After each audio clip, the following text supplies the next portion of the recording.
Hello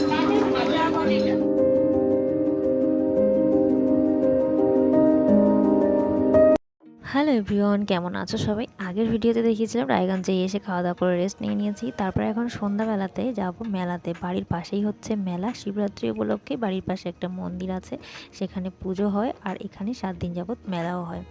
তো মেলাতে এসে দেখছি আজকে প্রচণ্ড ভিড়, ভেতরে তো ঢোকাই যাচ্ছে না। কোন দোকানে রেখে যে কোন দোকানে যাব সেটাই বুঝতে পারছি না, খুবই ভিড়।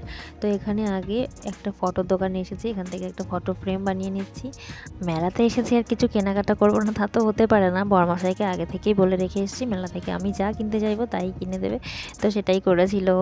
তারপর চলে এসেছিলাম আচারের দোকানে। এই আচার দেখে তো আর লোভ সামলানো যায় না, একটু আচারও নিয়ে নিয়েছিলাম। আর এদিকে অনেক রকমের দোকান এসেছে এই বছর, বেশি মেলাতে অনেক নানান দোকানপাট এসেছে আর অনেক বেশি বেশি দোকান। তো বেশ চারিদিক ঘুরে ভালোই লাগছে আর অনেক জিনিস কিনে নিলাম, টুকিটাকি জিনিস যেগুলো শুধুমাত্র মেলাতেই পাওয়া যায়, এমন ছোট ছোট জিনিস। তো তারপরে এলাম জিলাপি নিতে, গরম গরম জিলাপি ভাজা হচ্ছে। আর পরদিন সকালবেলাতে আমরা এসেছিলাম আমার বরের বন্ধুর বাড়িতে। আর এদের বাড়িতে আসলে তো আমি এসে শুধু গাছপালাই দেখব। তো এদের বাড়িটা এত সুন্দর, ঘরের সামনেটা অনেকটা জায়গা, সেখানে গাছপালা লাগানো আছে টুকটাক। তো আমি গোলাপের ডাল নিয়ে নিলাম একটু। আবার বাজারে চলে এসেছিলাম দুজনে মিলে, বাজার থেকে কিছু সবজি নিয়ে নিচ্ছি, যাবো মালদাতে ফিরে আজকে বিকালবেলায়। তো সেই জন্য একটু টুকটাক সবজিও নিয়ে নিয়েছি। তো দুপুরে খাওয়া দাওয়া করে একটু রেস্ট নিয়েই আমরা বেরিয়ে পড়লাম আবার, যেহেতু গাড়ি নিয়ে ফিরবো সেজন্য রাতের আগেই আমরা বেরিয়ে পড়লাম।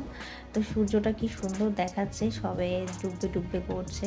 এই সময়টা সূর্য দেখতে সত্যি ভীষণ ভালো লাগে। তো আজকের এই ব্লগটা তোমাদের কেমন লাগলো অবশ্যই জানিও। আজকের মতো টাটা, সবাই ভালো থেকো, সুস্থ থেকো, দেখা হচ্ছে পরবর্তী ব্লগে।